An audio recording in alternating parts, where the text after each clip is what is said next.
Sekitar November 4 tahun lalu, penduduk kampung Penaga Putar di Jertih Terengganu mendakwa terserempak dengan hantu langsuir yang terbang merayau sambil mengilai dengan suara menyeramkan di kawasan mereka.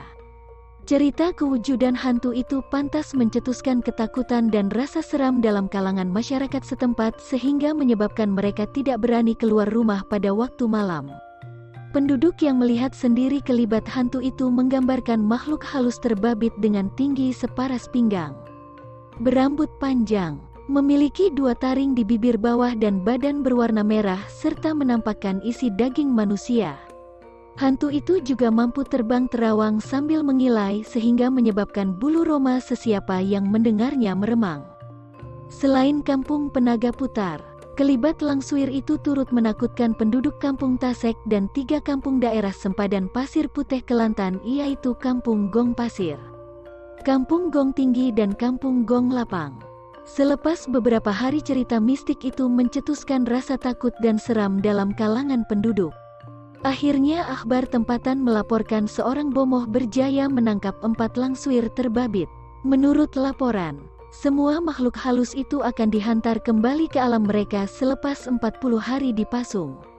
Kisah kewujudan langsuir di Jertih itu bukanlah kali pertama diceritakan di negara ini karena kepercayaan masyarakat terhadap pelbagai jenis hantu sudah berakar sejak ratusan tahun lalu. Malah, pegawai British di Tanah Melayu suatu ketika dulu, Sir William Maxwell, pernah merekodkan kepercayaan masyarakat Melayu silam terhadap langsuir dan kaedah hurafat untuk menanganinya seperti catatan beliau seperti: jika seorang wanita mati akibat melahirkan bayi sama ada sebelum atau selepas bayi itu dilahirkan dan sebelum tamat 40 hari tempoh pantang dia akan menjadi langsuir, yaitu hantu terbang berupa wanita putih atau roh perempuan. Bagi mengelakkan perkara ini terjadi, beberapa biji tasbih kaca diletakkan dalam mulut jenazah. Telur ayam diletak di celah ketiak dan jarum diletak di telapak tangan. Perbuatan itu dipercayai dapat mengelakkan jenazah wanita itu menjadi langsuir karena dia tidak dapat membuka mulut untuk mengilai atau menggerakkan lengan dan tangannya untuk terbang.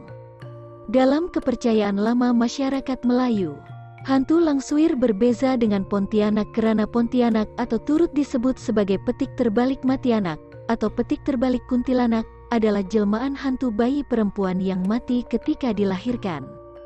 Dengan arti kata lain, langsuir adalah hantu ibu kepada Pontianak. Pontianak dapat berubah daripada makhluk halus kepada jasad kekal dengan memaku lehernya dan ia berubah menjadi hantu sundel bolong yang berupa seperti gadis. Selain langsuir dan Pontianak, masyarakat Melayu lama turut mempercayai kewujudan pelbagai lagi jenis hantu. Antaranya penanggal, hantu kepala perempuan yang menghisap darah wanita bersalin, pocong, hantu mayat berbalut kain kafan, toyol, hantu janin bayi, hantu air, hantu galah, hantu kumkum, hantu kubur dan pelbagai lagi. Ada juga hantu menjadi petik terbalik makhluk suruhan, bomoh atau dukun ilmu hitam seperti polong, saka, pelesit dan hantu raya.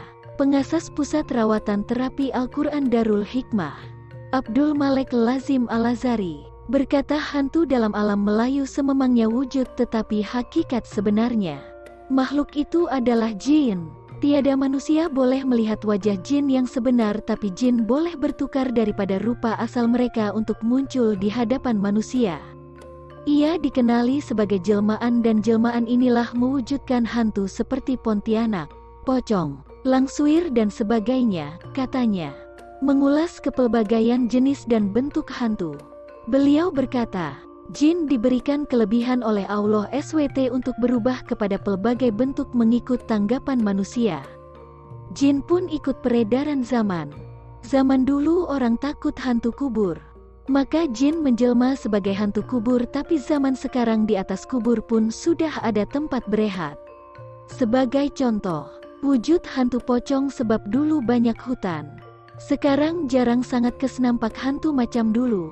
Sekarang jin ganggu macam lain pula seperti histeria atau sihir, katanya yang menubuhkan pusat rawatannya di Alor Setar Kedah. Katanya, Hantu di negara barat misalnya digambarkan berbeza dan tidak seperti gambaran hantu Melayu disebabkan jin terbabit menjelma mengikut budaya dan pandangan masyarakat di sana. Beliau berkata, tujuan jin menjelma sebagai hantu sebenarnya supaya manusia lebih takut kepada mereka melebihi Allah SWT dan ia boleh menyebabkan seseorang itu syirik.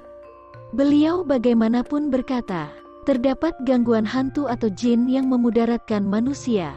Malah ada beberapa kes sehingga menyebabkan kematian terutamanya membabitkan sihir.